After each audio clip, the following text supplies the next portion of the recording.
আজকে আমার হেসেলে হচ্ছে এঁচোড়ের কোপ্তা, যার জন্য নিয়ে নিয়েছি এঁচোড় সিদ্ধ করে রেখেছি, একটা আলু, নুন দিয়ে দিলাম, এবার একটু হলুদ দিয়ে দিলাম, লঙ্কার গুঁড়ো দিলাম, ধনে গুঁড়ো দিলাম, বেসন দিয়ে দিলাম, জিরের গুঁড়ো দিলাম,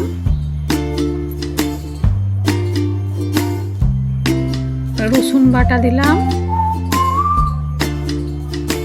আদা বাটা দিলাম, বেসনটা দিয়ে দিচ্ছি। এবারে চালের গুঁড়ি দিয়ে দিচ্ছি, কাঁচা লঙ্কার কুচি দিলাম, বেসন ও চালের গুঁড়িটা দিয়ে ভালো করে এটা মেখে নিতে হবে।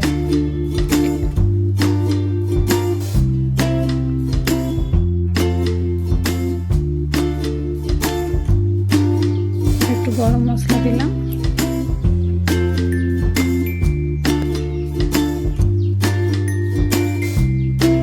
এবার এই উপকরণগুলো মেখে নিতে হবে। মেখে নিয়েছি ভালো করে।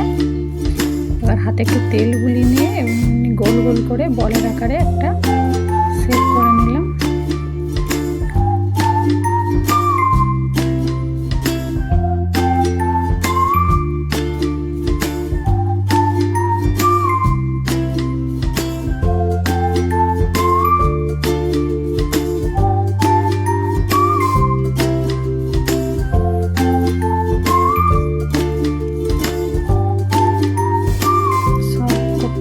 তৈরি হয়ে গেছে।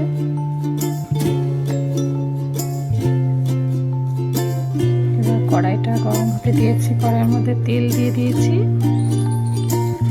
সাদা তেল দিয়ে করব কোপ্তাটা। কড়াইটা বেশ ভালো মতো গরম হয়ে গেছে। এবারে এক এক করে কোপ্তাগুলো ছেড়ে দিচ্ছি।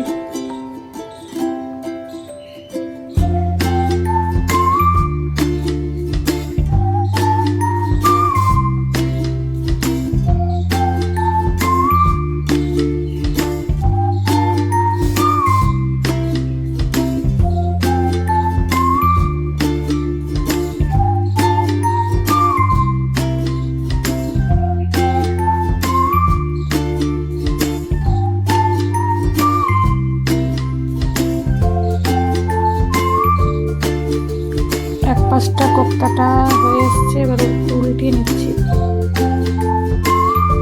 ভালো করে গোল্ডেন ব্রাউন কালার করে এটাকে ভেজে নিতে হবে। আঁচটাকে সিমে রেখে, নাহলে ভিতরটা কাঁচা থেকে যাবে। প্রায় ভাজা হয়ে এসছে, এবার এক এক করে উঠিয়ে নিচ্ছি।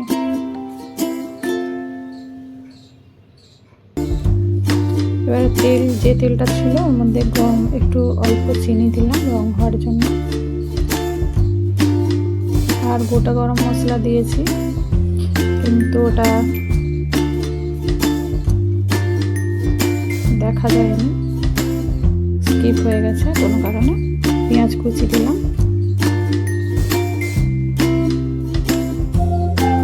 পেঁয়াজ কুচিটা হালকা করে একটু লাল লাল করে ভেজে নেব।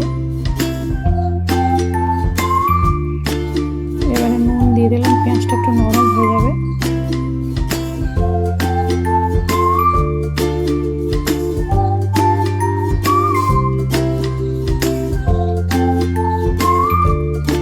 এবার রসুন বাটা, আদা বাটা এগুলো দিলাম।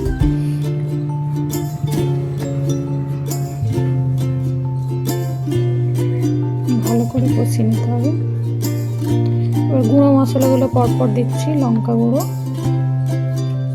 ধনে গুঁড়ো, জিরে গুঁড়ো, হলুদ গুঁড়ো। ভালো করে এটাকে কষিয়ে নিতে হবে মশলাগুলোকে। একটু জল দিয়ে দিলাম যাতে না মশলাটা লেগে যায়, সেই জন্য ভালো করে কষিয়ে নিচ্ছি।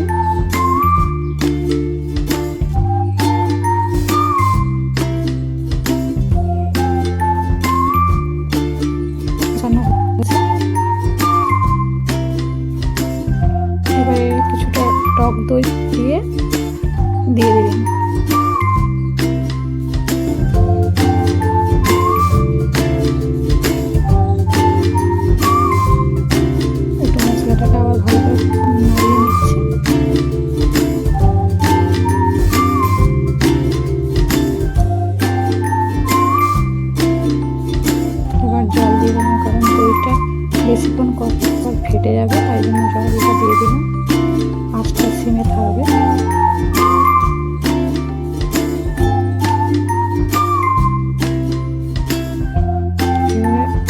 ঝোলটা একটু ফুটতে দেবো।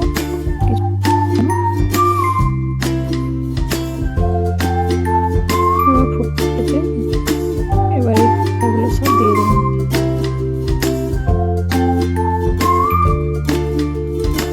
কোপ্তাগুলো ভালো করে নাড়িয়ে নিয়ে মশলা যেতে পারে, ডাল হবে।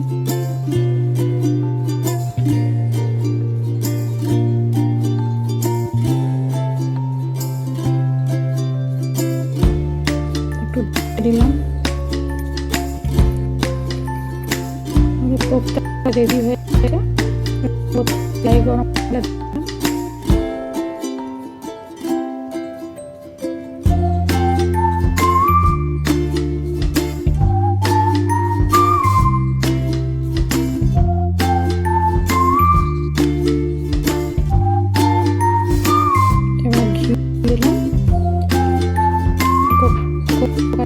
কোপ্তা কারি রেডি হয়েছে। আপনারা ভালো লাগলে বাড়ি নিয়ে গরম সাথে খাবেন, ভীষণ ভালো খেতে।